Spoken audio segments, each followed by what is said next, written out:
and U.S. policy. Also with us today, Amir Fakhravar. He is the Senate Chairman for the National Iranian Congress. Gentlemen, great to have you here. Thank you. Thank you. Thank you for having me. Waleed, first to you. It was just reported this week that inspectors detected enriched uranium in Iran had reached 84% purity, meaning that it would put Iran extremely close to that 90% threshold required to produce a nuclear weapon. Now, you heard Daniel Cohen's report. This has been widely reported before that Israel would strike if it ever got to that 90% range.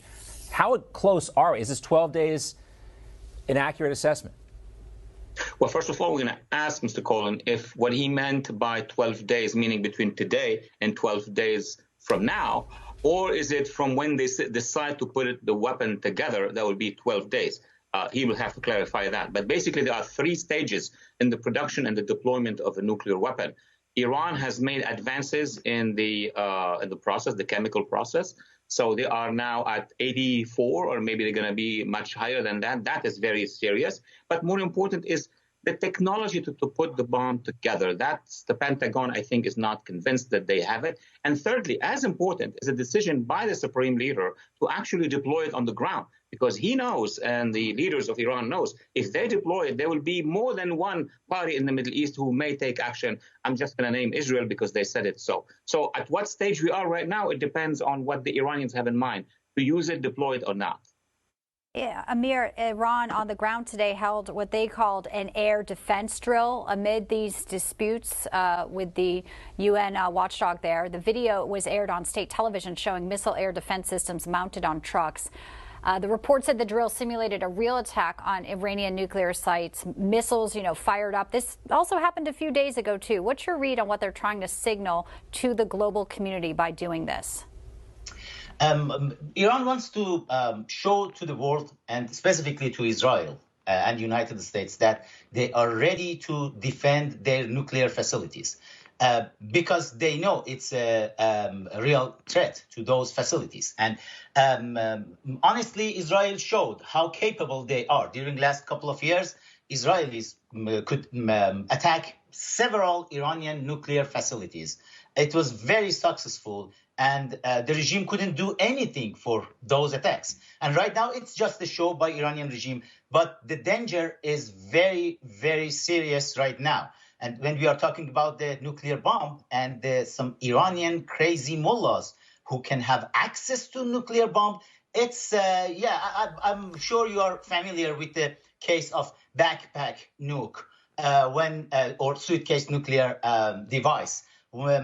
Definitely Iranian regime is looking on that option too. When the southern borders here in Texas is widely open and the IRGC terrorists, they can come with their backpack. Oh, definitely. Iran just, the Iranian mullahs, the crazy Khamenei supreme leader and his minions around, they are not just looking to destroy Israel. They want to do some serious damage inside the United States with those nuclear bombs. It's hard to hear it, but it is the facts. The border is open, and we do know known terrorists have crossed, and many gotaways that we do not know who they are, Amir. So that is obviously sobering but important information to articulate. Benjamin Netanyahu held secret meetings, as we've been reporting, and you just heard Daniel Cohen talking about how ready they are, possibly with this confrontation. I mean, this is very serious, Waleed. How does this play out in the next few days here if you were to kind of forecast this? To connect the two news that we commented on, one is the readiness of the Iran regime to produce a bomb to deploy it on the one hand. And the second news, which was very important, even more important, is that the Iranians are installing very advanced strategic anti-aircraft missiles. To whom is addressed this message? To the Israelis, meaning your price to take out some of our positions or sites, nuclear sites, is going to be huge. Plus the fact that Iran has been equipped by China and by Russia with those long-range missiles that can hit Israel, the Arab world, and maybe Southern Europe. So this is where it's being played. The Israelis are calculating very, very in a sophisticated way what would be the price if we engage and strike against Iran. Is there any indication to let us know how close we are to that point, Waleed? They are already, I think they are already building a dome. A dome is like what Israel built to stop the rockets coming from Gaza. Iran is building to stop the missiles or to stop the attacks from Israel. This is an information that only Israeli intelligence and our intelligence have in their hands, meaning, is the dome complete? Because in my view, quickly, if that dome is complete, then they're going to deploy any nuclear weapon if they have it, or they could also receive it from outside. It's really the missiles, not the missiles, that are telling us what is going on the ground. We will watch with concern, of course. Waleed Farah, it's great to see you. Amir Fakhravar, thank you as well. All right, folks, welcome back. Top U.S. Defense Department official is warning that Iran could make enough enriched fissile material for a nuclear bomb in about 12 days. In a congressional hearing, Secretary of Defense for Policy Colin Kahl said, quote, back in 2018, when the previous administration decided to leave the JCPOA, it would have taken Iran about 12 months to produce one bomb's worth of fissile material. Now it would take about 12 days. Let's bring in our panel. Former Executive Director of Iranian Americans for Liberty and NewsMax columnist Brian Leib, and Senate Chairman of the National Iran Congress and author of Comrade Ayatollah, Amir Fakhravar. Welcome to you, gentlemen. Brian, to you first. As part of the Obama-Ayatollah nuke deal, Iran's ability to create a nuclear weapon, all of its infrastructure was never destroyed, and Iran is developing nukes now in violation of international law. By the defense official's own admission, Iran could have made the same bomb in a year, but it would have had the blessings of the USA under the old deal, right? It would have been legitimate. Does Team Biden's excuses hold any water? Not only do the excuses not hold any water, I mean, I can't keep up with whether we're days away, weeks away, months away from the Iranians having enough uranium for a nuclear bomb. You have Biden saying one thing, Blinken saying another thing, Malley saying another thing. Now you have Kahl saying a different thing. At the end of the day, I mean, this administration has done so much to directly embolden Iran to get to this point to where they're almost at 90% of the enrichment levels that they were at 60% just a couple months ago. So, you know, the Biden administration really needs, I've been saying this for so long now, they need to pivot back to the maximum pressure, maximum sanctions campaign against the world's leading sponsor of terrorism and ice them out once and for all before they do get that nuclear bomb. Amir, about what Brian just brought up, since our government has been far less than trustworthy lately, what do you make of the 12-day time frame? Are you buying that? The case is, Chris, right now, it's looked like the Biden administration, they are trying to find an excuse to continue negotiations with the terrorists. We are talking about the mullah's regime in Iran. It's the regime which is designated as a terrorist regime. And you cannot negotiate with the terrorists. That's the policy. It should stay as the policy. And regarding that statement that Iran is 12 days close to make the bomb, let's just put it that way, it's very dangerous for United States, for Israel. Earlier in NewsMax, I mentioned that look at the widely open border in our state, in Texas. And, regime can send as many as terrorists they want with a nuke backpack to do whatever they want to do in the United States. And also, let me go back to the story of Biden administration and their excuses.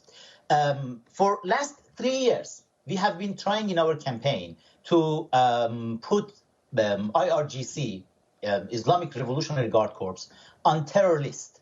I was invited during last 8 months twice to speak at the UK Parliament and about that case. And it was very successful. Lord Pollock and Parliament member Bob Blackman, they led the campaign to put IRGC on terror list. But very interestingly, last week we realized Biden administration have been putting pressure on UK government to not put IRGC on terror list because of their negotiation with the mullahs.